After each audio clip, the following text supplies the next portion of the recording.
proud of yourself for debating college kids who are unprepared to speak in front of an audience like yourself. Hold on. You're 30 years old. We can agree you're 30 years old, right? Do you think that's a little bit silly? Are you a voter?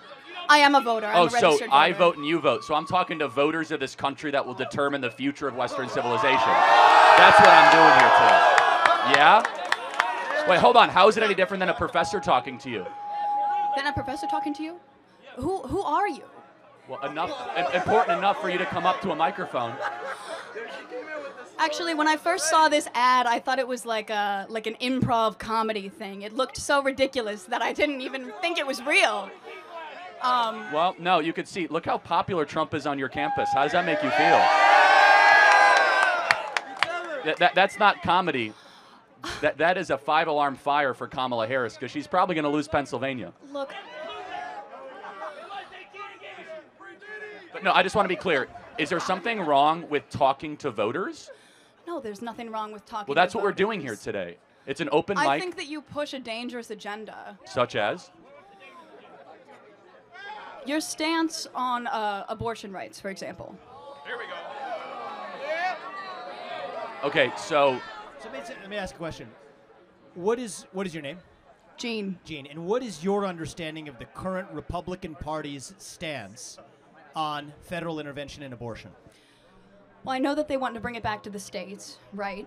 So it sounds like you do know that the Republican Party's current stance on abortion is they're against a federal ban on abortion. I do understand that, and we're talking about a yes. presidential election as the important election that we're talking about here. I understand that, yes. Great. So, again, I think this open dialogue is great. I think it's great you're here challenging Charlie, and I think it's great that he's willing to travel campuses across this country to talk to the next generation.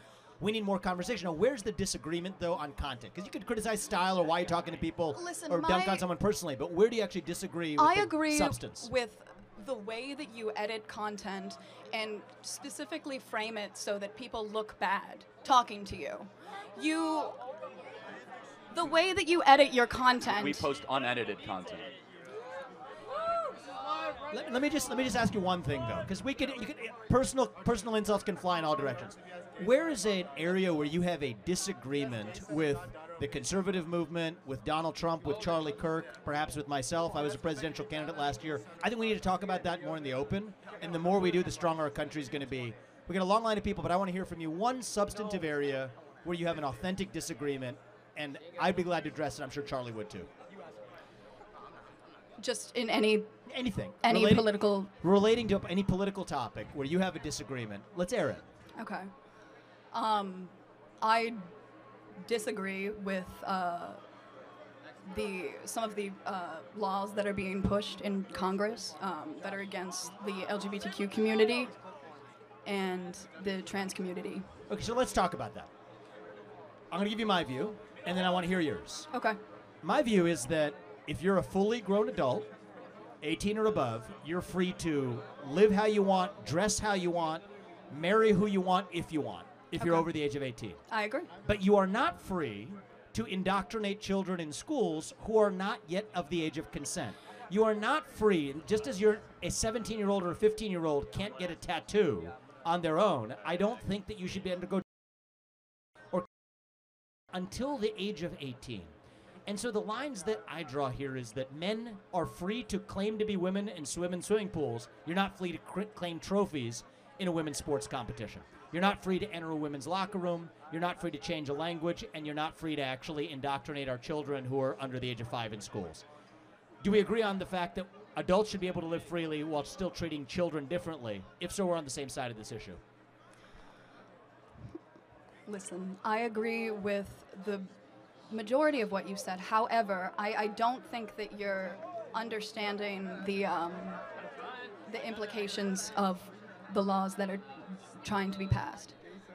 Look, we got a head start in the conversation. We got a long line behind you. But my only ask is, forget the personal attacks or the stylistic attacks. Focus on substance. The more we debate that, the stronger we're going to be as a country. Thank you for coming. Thank you.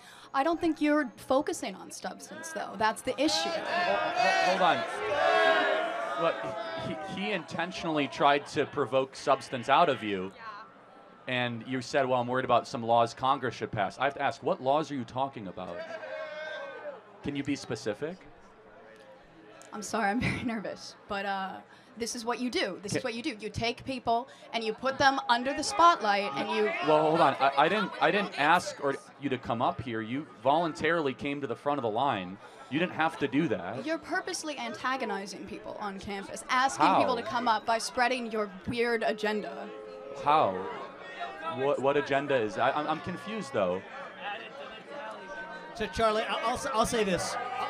We'll end on this and we'll go to the next question. When I was 18, and I'm not going to blame you for this, I also took for granted a lot of the stuff that the media force-fed me, because that's what you know at the age of 18. You say there are some vague laws making their way through Congress that are hostile to trans community. Know how? I don't think those do you laws know actually about, exist, but I don't blame you Listen if to that's me. what the cable media is feeding you. But let's get to the specifics, and then we're able to actually have an open dialogue. And that's one of the things I've learned over the last 20 years. I think that the issue part is of- we're getting our part of media learning from our different country. sources. Both people are getting media from these skewed sources. The facts that you're presenting are not always correct. And that's why we're here with no TV screens between us. So people who have policy-based substantive disagreements, we invite those. I think that's how we're going to get our country back. And as it relates to trans, which you brought up, 18 or above, you're free to live how you want. You're not free to force that onto somebody else, or especially kids. And if we agree on Thank that, you we very make some much. progress. Thank you. Disagreements, yeah.